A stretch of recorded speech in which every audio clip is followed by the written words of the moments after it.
అందరికీ నమస్కారం. కథానిక వింటారు. మనసులోని ముళ్ళు కథానిక. రచన ద్విభాషం రాజేశ్వరరావు. వ్యాఖ్యానం Srimati S Sobharani, Tori radio RJ. ఇది చిమ్మపుడి మీడియా కోసం చెప్తున్నటువంటి కథ వినండి. మనసులోని ముళ్ళు కథానిక. అపరాహ్నం దాటి జాము పొద్దు వాటారింది. ఉదయం నుండి దట్టంగా కురిసిన వాన వెలిసింది. రాఘవయ్య గారు వీధి వరండాలో పడకుర్చీలో కూర్చున్నారు.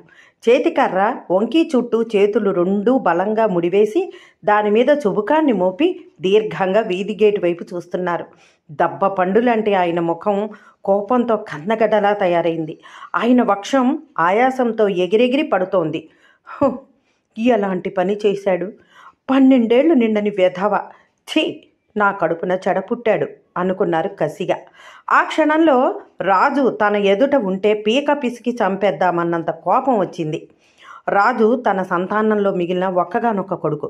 వాణ్ణి చక్కగా చదివించి సుగుణాలతో తీర్చిదిద్ది సంఘంలో గొప్ప వ్యక్తిగా తయారు చేయాలని తాను ఎన్ని కలలు కంటున్నాడో, అందుకు అనుగుణంగానే వాడు పెరుగుతున్నాడని తాను ఎంతో ఆశతో జీవిస్తున్నాడు.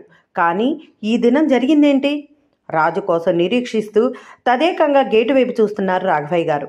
శాంతమ్మ గారు లోపల నుండి తలుపు వరకు వచ్చి భర్త ముఖంలోని కోప చిహ్నాలు ఇంకా తగ్గకపోవడం చూసి అక్కడే ఆగిపోయింది. ఏమిటో ఈయన కోపం వస్తే మనిషి కారు అనుకుంటూ నిట్టూర్చింది. ఇంతకీ వాడు ఏం చేశాడండి అంది మెల్లగా.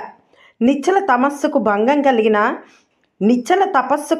కలిగిన మహర్షికి వల్లే కోపంగా ఆమె వంక చూశారు రాఘవయ్య గారు. ఏం చేశాడా? వస్తాడుగా, వాడిని అడుగుదూ గాని. వేలడంత లేడు. సెకండ్ ఫారం వెలగబెడుతున్నాడు. వీడు పరీక్షల్లో స్లిప్పులు రాశాడట. వార్నింగ్ ఇచ్చి డిబార్ చేయకుండా వదిలేశారట. మధ్యాహ్నం హెడ్ మాస్టర్ గారు హనుమంతయ్య వచ్చి నేను కచేరీలో ఉండగా చెప్పారు. అందరి ముందు ఆ మాట చెబుతూ ఉంటే నాకు తల తీసేసినట్లయింది. ఇప్పటి నుండి వీడికి ఇలాంటి బుద్ధులు అలవాటైతే ఇక వీడు పెద్ద చదువులు ఏం చదువుతాడు? వాడిని పెద్ద ఆఫీసర్ చేద్దామని నువ్వు తెగ ఊబలాట పడిపోతున్నావు. ఆశ అందలం ఎక్కిస్తే బుద్ధి బురదలోకి లాగిందట. ఇంకా ఆయన మాటలు పూర్తి కాకుండానే వీధి గేటు తెరుచుకున్న చప్పుడైంది. రాజు బెదురుతూ మెల్లగా పిల్లిలా వరండా మెట్లు ఎక్కుతున్నాడు. ఒరేయ్, ఇలారా! రాఘవయ్య గారి కంఠం ఉరిమింది. రాజు తన చేతిలోని అట్ట పేపరు స్తంభం వరగా పెట్టి మెల్లగా తండ్రి వద్దకొచ్చాడు. రాఘవయ్య గారు వాలు కుర్చీలోంచి లేచి నిలబడ్డారు. జరగబోయే సన్నివేశం తలుచుకుని శాంతమ్మ గారు భయంతో వణికిపోయింది. ఇవాళ పరీక్షలో స్లిప్పులు రాశావా? రాఘవయ్య గారు గద్దించారు. మాట్లాడవే! అవునన్నట్లు భయంగా తల ఊపాడు రాజు. అంతే, రాఘవయ్య గారి చేతికర్ర రాజు నడుం మీద పడింది. 1, 2, 6 ఇంకా ఎన్నో దెబ్బలు నడుం మీద, వీపు మీద అందిన చోటల్లా కొట్టారు. ఇంకెప్పుడు రాయనండి, అమ్మో కొట్టకండి అంటూ దెబ్బలు భరించలేక విలవిల్లాడుతున్నాడు రాజు. గొంతు చించుకొస్తున్న అతని ఏడుపు ఎక్కిళ్ల మధ్యనే ఆగిపోతోంది. అతని కన్నుల నుండి ధారావాహికంగా స్రవిస్తున్న కన్నీళ్లు ఎర్రని చంపల మీద నుండి జారిపోయి చొక్కాను తడిపేస్తున్నాయి. ఆ దృశ్యం చూడలేక శాంతమ్మ గారు ఒక్క ఉదుటను వెళ్ళి రాఘవయ్య గారికి అడ్డుపడింది. శాంతమ్మ గారి భుజం మీద ఆఖరి దెబ్బతీసి వంకీ కర్ర తన నృత్యాన్ని ఆపింది. అయ్యయ్యో, కుర్రాన్ని చంపేస్తారా ఏంటండి? పోయిన 5 రోగాలతో పోయారు. ఈ ఒక్క విధవని మీరు బలవంతంగా చంపేయండి అంటూ ఏడుపు ప్రారంభించింది. వాణ్ణి ముందు నా ఎదుటి నుంచి తీసుకెళ్ళు అంటూ చేతికర్ర విసురుగా కింద పడేసి ముఖం తిప్పుకొని వాలు కుర్చీలో కూలబడ్డాడు. రాజు నడుం చుట్టూ చెయ్యి వేసి మెల్లగా నడిపించుకుంటూ లోపలకు తీసుకువెళ్ళింది శాంతమ్మ. రాఘవయ్య గారు వాలు కుర్చీలో వెనక్కు వాలి దీర్ఘంగా నిట్టూర్చారు. చేతులు 2 వక్షం మీద ఆంచుకుని మండిపోతున్న గుండెను సున్నితంగా రాసుకుంటూ బలంగా కళ్ళు మూసుకున్నారు. రాజుకి తెలివితేటలున్నాయి. కష్టపడి చదువుతాడు. పరీక్షల్లో మంచి మార్కులే వస్తాయి. కానీ ఈ దినం వాడు ఈ పని ఎందుకు చేశాడో? తన సామర్థ్యం మీద తనకు నమ్మకం లేకనా? లేక మిగిలిన వాళ్ళు చేస్తూ ఉంటే అది తప్పని తెలియక తను చేశాడా? ఈ తరం కుర్రవాళ్ళు ఎందుకు ఇలా తయారవుతున్నారో? నిజాయితీకి విలువ ఎందుకు తరిగిపోతోంది? ఈ లోపం ఎక్కడుంది? ఈ పరిస్థితి ఎవరి వల్ల వస్తోంది? నానాటికి క్రమశిక్షణ కోల్పోతున్న పాలకుల వలన, నిజాయితీ లోపిస్తున్న వ్యక్తుల వలన? ఎన్నెన్నో ప్రశ్నలు, తుది మొదలు లేని సందేహాలు. వీధిలో ఏదో కలకలం వినిపించింది. పెద్ద గోల, మైకులు అరుపులు.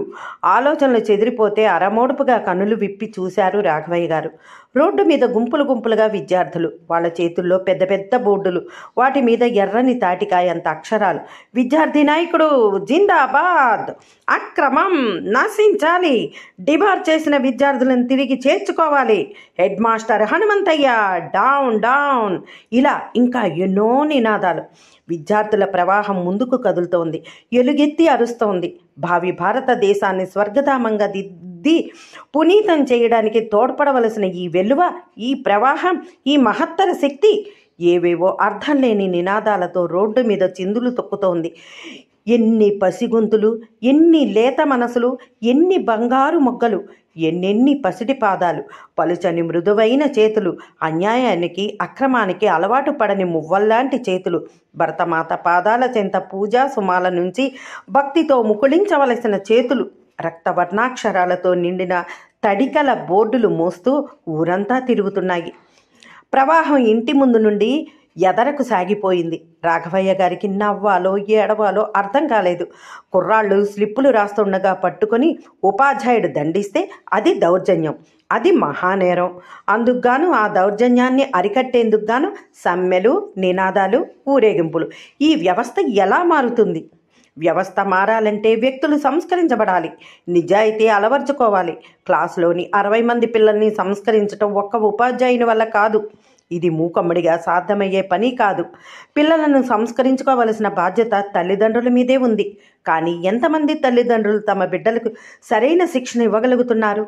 స్తన్యాలతో పాలను అందించే తల్లి, ఆప్యాయంగా ఆదరించే తండ్రి నేర్పని శిక్షను ఇంకెవరో పై వ్యక్తులు నేర్పటం ఎంతవరకు సాధ్యం?